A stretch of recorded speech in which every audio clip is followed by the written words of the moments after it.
Noviembre puede ser el mes más frío, más cruel y más capaz de arrancarle el alma a quien no esté preparado para mirarlo a los ojos. Pero incluso en las aguas heladas del Manzanares puede sobrevivir aquella criatura destinada a traer luz. El mal ese que se esconde tras relojes de oro y trajes de oro piana siempre cae. Y la niña nacida junto al desierto de Tabernas, que había probado el infierno antes de aprender a escribir su nombre, algún día se convertiría en el sol de todos los que vivieron en la oscuridad. La historia de Milagros Mira, como todos terminarían llamándola, comenzó a romperse en 2015, cuando el calendario apenas trataba de cerrar otro noviembre negro. Tenía 5 años y aún dormía con una manta de estrellas que su madre le había cosido. No sabía leer, pero podía señalar la Vía Láctea con la precisión de un astrónomo. La vida, hasta entonces, era sencilla: una casita blanca al borde del desierto de Tabernas, un padre que olía a tabaco y romero, y una madre que cantaba coplas mientras preparaba pan. Aquella noche, la carretera que serpenteaba entre las colinas estaba vidriada, traicionera. Los vecinos siempre decían: el final de noviembre no perdona. Aquí el frío no avisa, muerde. Y mordió. El coche perdió el control en una curva donde el viento aullaba como un animal viejo. El golpe contra las rocas resonó en todo el valle. Los primeros que llegaron dijeron que parecía que el tiempo se había detenido, como si noviembre hubiese querido hacer de la carretera su altar.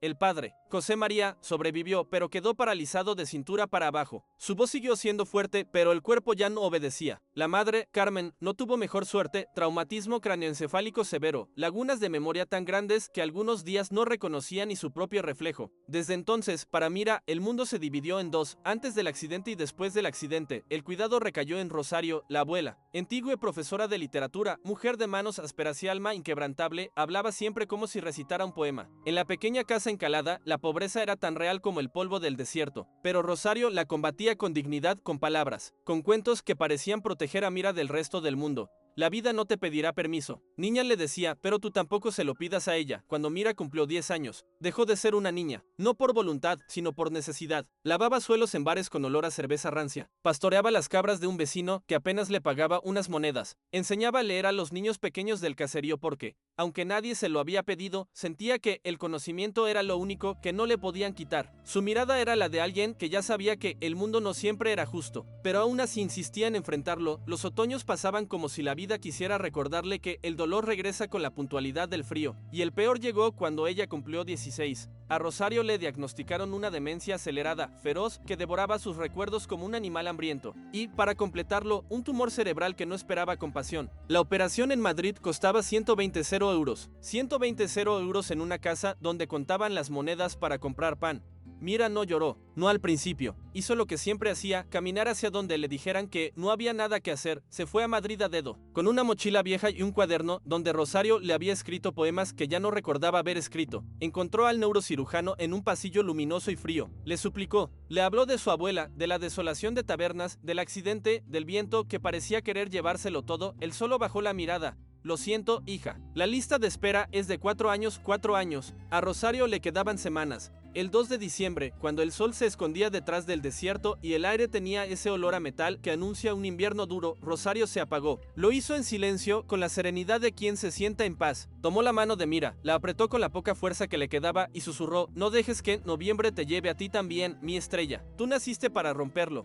La casa quedó más vacía que nunca. El viento del desierto golpeaba las ventanas como si quisiera entrar, y Mira, con 16 años, se convirtió en un faro dentro de su propia oscuridad. Nunca había sentido un silencio tan pesado. Y sin embargo, aquella fue la noche en que algo cambió para siempre, porque, aunque ella no lo sabía todavía, ese noviembre no sería el último que intentaría destruirla. Tampoco sería el que ganaría. Los años después de la muerte de Rosario se deslizaron como páginas húmedas de un libro que alguien había dejado olvidado bajo la lluvia. Mira creció deprisa, quizá demasiado, y a los 17 ya hablaba con una serenidad que asustaba incluso a los adultos del pueblo. Terminó el instituto en Almería con notas que parecían milagros, teniendo en cuenta que cada tarde regresaba a la casita blanca para cuidar a sus padres como si fuera ella la madre de todos, la vida. Sin embargo, seguía empujándola hacia adelante, como si supiera que Tabernas era solo el prólogo de algo más grande. Cuando cumplió 18, la contrataron en una biblioteca antigua en Granada, junto a la Plaza de las Pazllegas. Tenía la sensación de que los libros allí respiraban, de que las vigas de madera guardaban secretos de siglos y de que, por primera vez en mucho tiempo, podía escucharse pensar. Fue allí donde conoció a Gabriel. Entró una tarde de mayo, cuando el olor a azahar se mezclaba con el polvo de los volúmenes viejos. Era el hijo de un empresario de invernaderos, un muchacho de mirada limpia, manos grandes y sonrisa de quien nunca había visto de verdad la pobreza. Preguntó por libros de botánica, aunque sus ojos volvían una y otra vez a Mira, como si temiera mirarla demasiado tiempo y, al mismo tiempo, le resultara imposible no hacerlo. Desde ese día comenzó un ritual silencioso. Él venía. Ella fingía ordenar estanterías que no necesitaban orden, y la biblioteca, que siempre había sido un templo silencioso, empezó a tener un pulso distinto. Cuando Gabriel se marchó a cumplir el servicio militar obligatorio, comenzaron los 2 años de cartas, largas, torpes al principio, pero cada vez más íntimas, más llenas de esa complicidad que solo nace cuando dos personas descubren que hablan el mismo idioma del alma. Cuando vuelva, le prometí a él, nos casaremos en la Alhambra, tú vestida de blanco, yo nervioso como un niño, y será la primera vez que mis manos tiemblen por algo hermoso.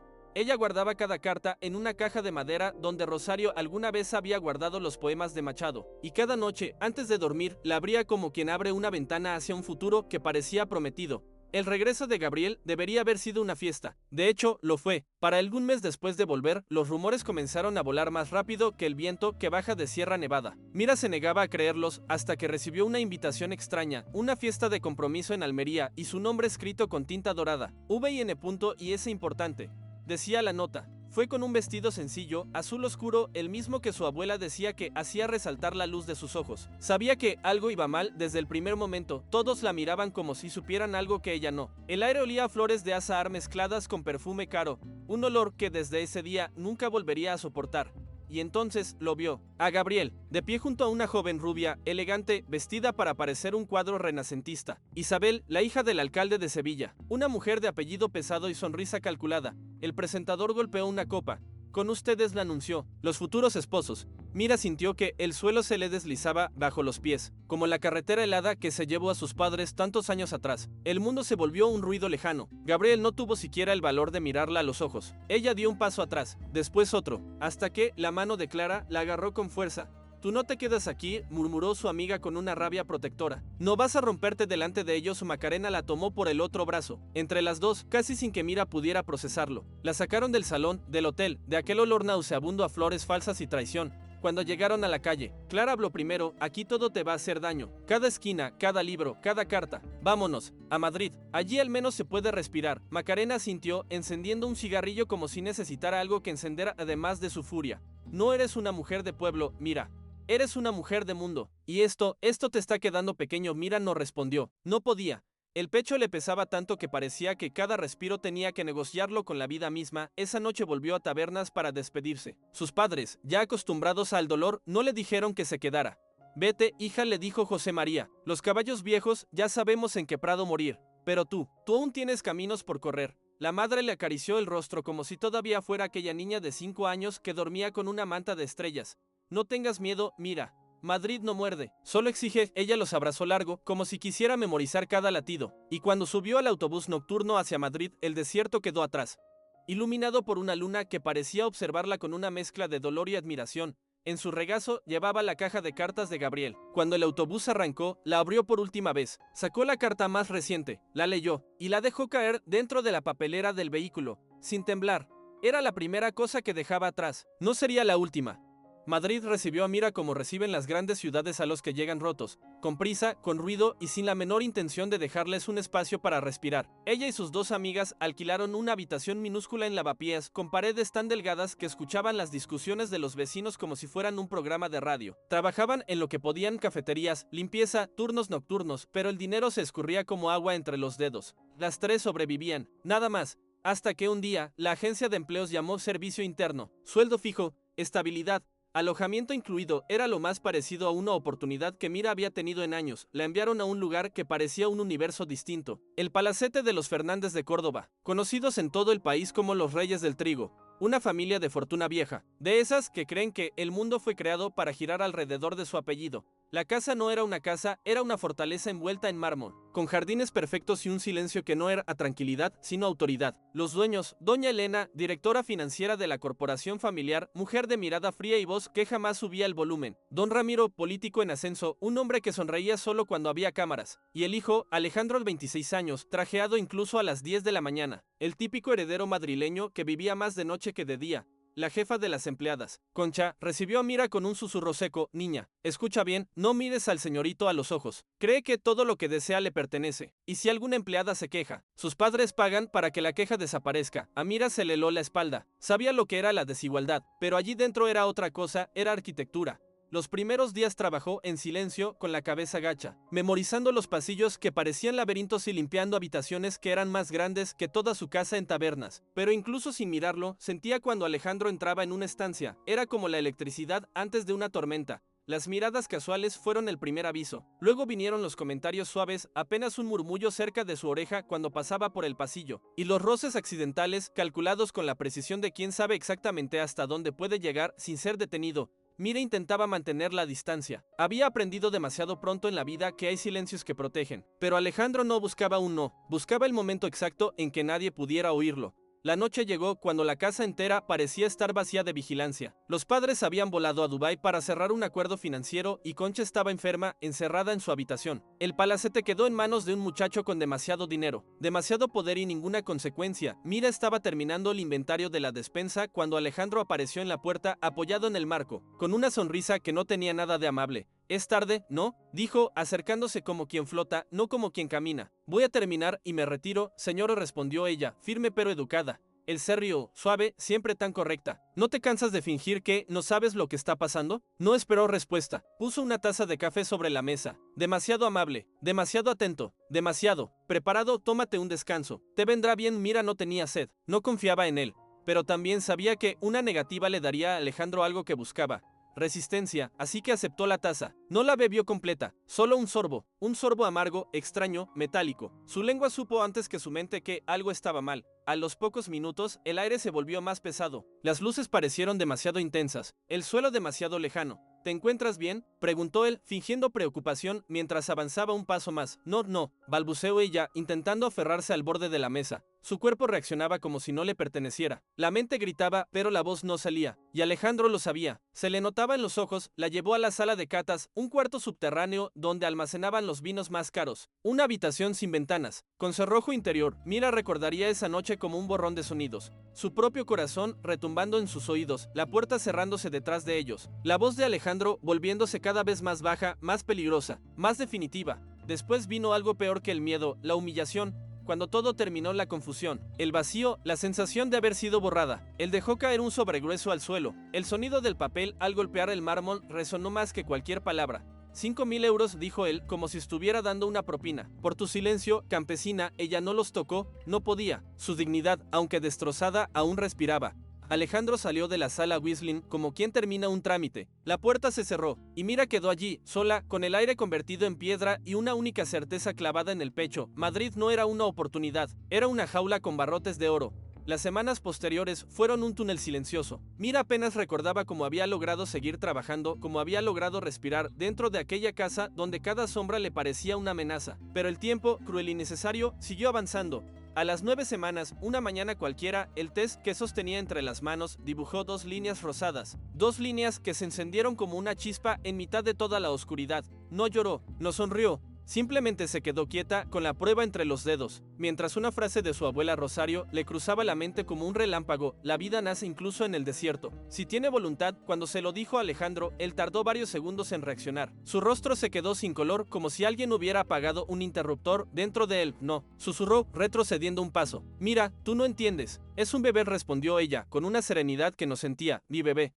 Mi padre va a entrar al Congreso, escupió él, con la voz rota entre pánico y rabia. ¿Sabes lo que significa un escándalo ahora? Se acabó todo. Todo. Ella sostuvo su mirada, no con valentía porque estaba hecha pedazos, sino con dignidad. No quiero tu dinero, respondió. 50.000 euros, insistió Alejandro, casi tartamudeando. La mejor clínica en Marbella. Viaje, discreción. Olvídate de esto y te olvidas de mí. Mira apretó los puños.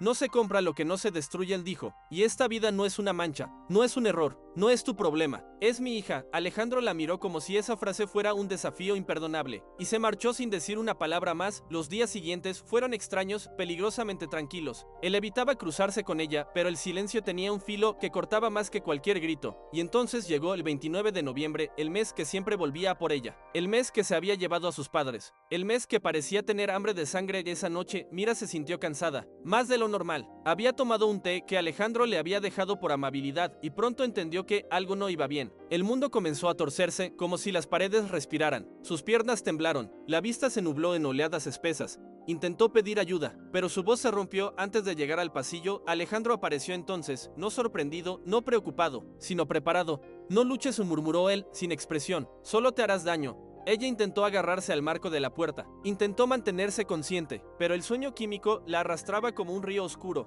No recordaría cómo la envolvió ni cuánto tiempo pasó, solo recordaría flechas frío contra su piel, el olor a humedad, el rugido lejano del tráfico nocturno. Cuando abrió los ojos apenas una rendija, apenas un susurro de conciencia, vio luces de ciudad sobre sus cabezas, luces amarillas reflejadas en el agua negra del río, manzanares, un puente viejo, un viento cortante que parecía un cuchillo. Alejandro se inclinó sobre ella, no había odio en sus ojos, había algo peor, indiferencia. Perdona, pelirroja, susurró, pero eres un error demasiado caro. Ella quiso gritar, quiso suplicar, quiso moverse, pero el cuerpo no respondió. Una última lágrima se deslizó por su mejilla, no por ella, por la vida diminuta que aún latía dentro, y entonces todo se convirtió en aire helado, en vacío, en caída, el mundo entero desapareció bajo sus pies. Pero el destino, a veces, dice que no todo está escrito, que incluso en el agua más fría puede sobrevivir quien está destinada a traer luz. La historia no termina aquí, ni ella, ni la niña. El viejo pescador Ignacio, un antiguo legionario con la espalda rota por años de batallas y silencios, ve la escena desde la orilla, una figura cayendo como un trapo oscuro desde el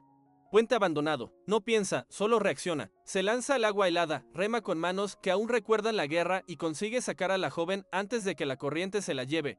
Su cuerpo está rígido por el frío, los labios amoratados. Ignacio la envuelve en una manta de lana y la aprieta contra su pecho para transferirle calor. La barca huele a sal, a madera mojada y a tabaco barato. Ella tiembla, inconsciente, entre sus brazos y sin perder tiempo, la lleva al monasterio femenino escondido en las faldas del Escorial, un lugar que pocos recuerdan y casi nadie visita. Las hermanas abren la puerta al verlo llegar empapado, cargando a la muchacha como una hija perdida.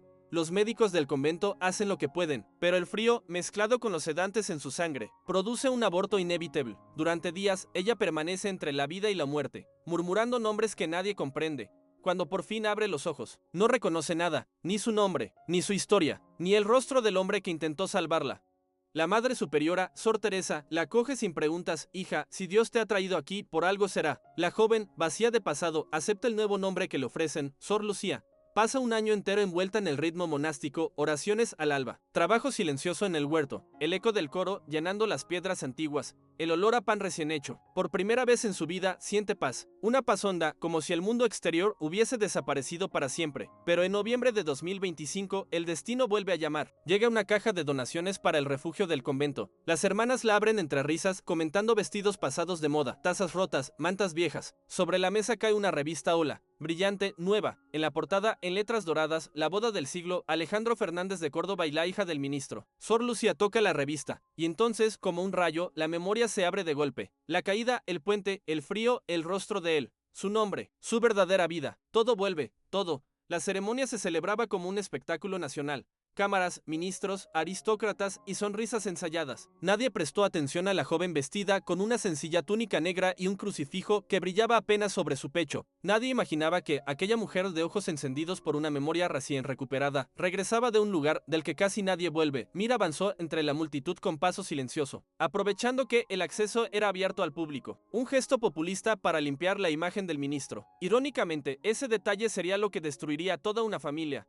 Cuando los novios subieron al escenario para pronunciar sus votos, Mira hizo lo impensable, subió detrás de ellos, arrancó el micrófono de manos del maestro de ceremonias y gritó con una voz que quebró el aire como un relámpago: ese hombre me violó, mató a nuestro hijo y me arrojó al río. El silencio fue absoluto, un silencio tan bruto que ni los flashes se atrevieron a brillar. Después, el caos. La novia cayó desmayada. Los invitados gritaron. El ministro, el padre de la novia, palideció al escuchar el apellido Fernández de Córdoba. Sabía demasiado bien de qué eran capaces aquellos a quienes había llamado socios. Una semana más tarde, el imperio comenzó a derrumbarse. Las acciones se desplomaron. Don Ramiro fue expulsado de la candidatura. Los escándalos se multiplicaron como fuego en pradera seca. Alejandro no pisó la cárcel. Su familia pagó una fortuna para ingresarlo en una clínica psiquiátrica privada similar al modelo Wisniewski. Un lugar donde los ricos esconden a sus monstruos. No era justicia completa, pero sí una caída irreversible a cambio de evitar un juicio devastador. La familia firmó un acuerdo extrajudicial, 4,8 millones de euros en una cuenta a nombre de Mira,